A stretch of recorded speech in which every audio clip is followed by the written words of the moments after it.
Hey y'all, hey, peace and light. Happy Wednesday. I love Wednesdays.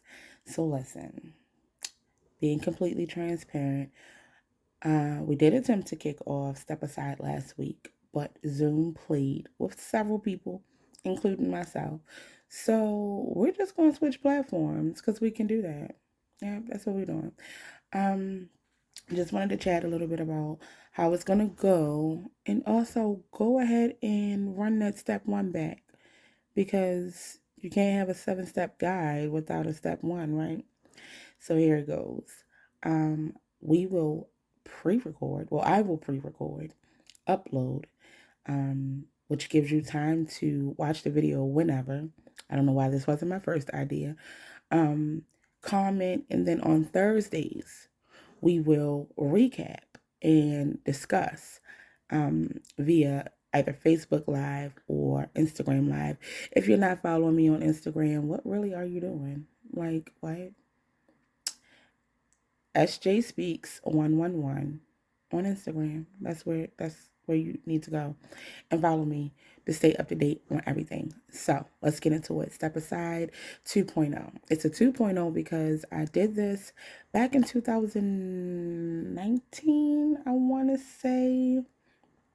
Could have very easily been 2018, but I'm not sure. Either way, Step Aside came out of um, a whole series of trial and error. I was at a place in my life where I wasn't necessarily unhappy, but I wasn't completely as happy as I could have been.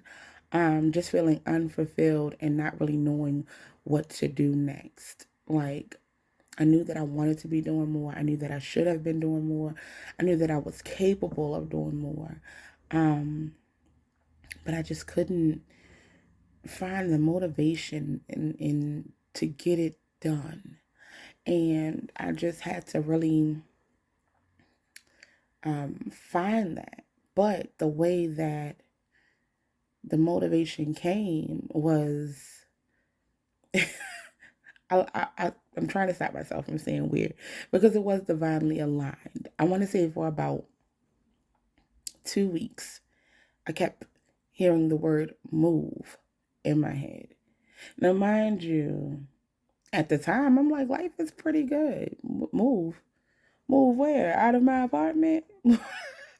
Out of my relationship? What? What? Move. And it was something about that last move that hit me like differently. It was like I knew what it meant. And I'm like, okay, I know what I'm supposed to be doing.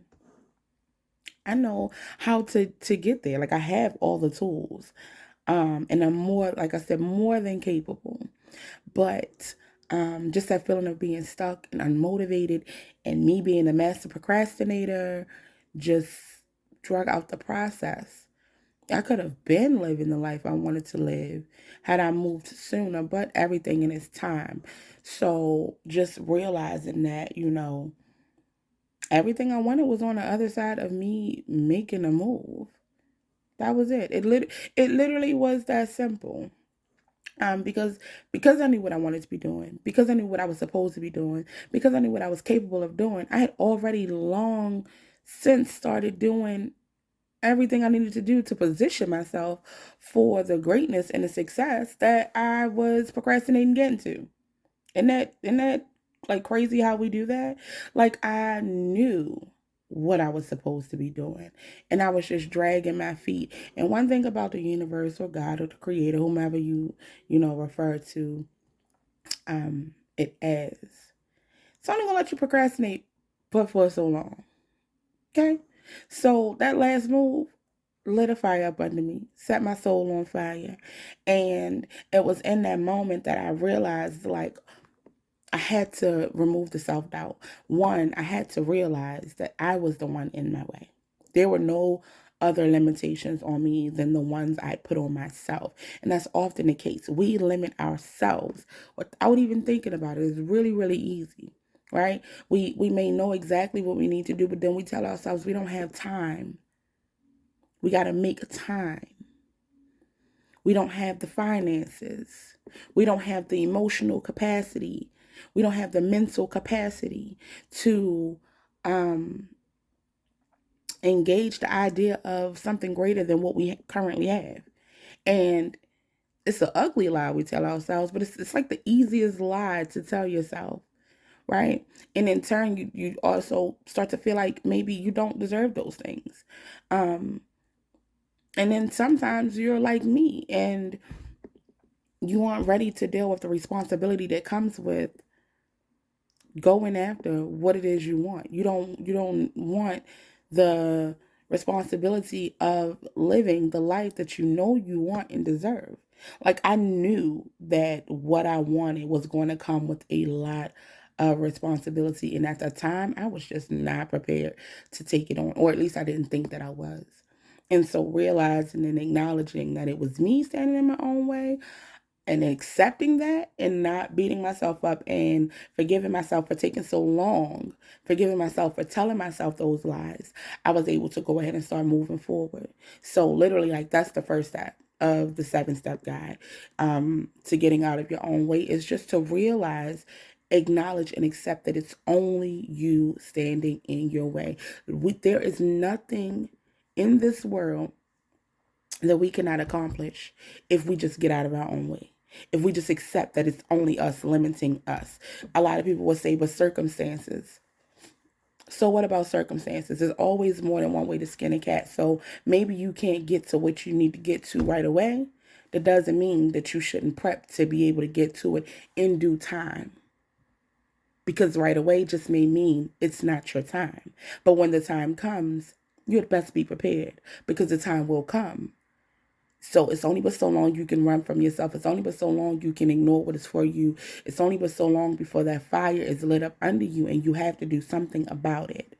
So realizing that you're your only limitations, you're the only one in your way, you're the only one hindering you, and standing between you and that thing that you want, be it a healthier love, be it a better relationship with yourself or others, be it a business venture or just success, whatever that looks like for you. Only one standing in the way is you. Because I guarantee, once you make those moves, you start to make those moves toward getting away from that, the universe will take care of the rest of it. God, the creator, again, whomever you worship or pray to, will take care of everything else. You have to make the first move. And the big part of making that first move is realizing that it's you holding you back. It's you in your way. It's you stopping you from getting where it is you need to be, want to be, gotta be, should be. Okay? So that's step one.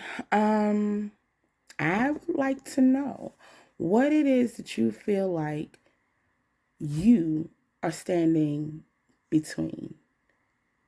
What is it? What are you hindering yourself from doing or becoming or receiving? That's my question. And we will recap this tomorrow. I think I'm going to do Facebook Live. And again, this video will be able to be found on YouTube, SJ Speaks on YouTube. 7-step guide to getting out of your own way. This is Step Aside 2.0. Step 1, I love you to life, and I mean it for real. Peace, y'all.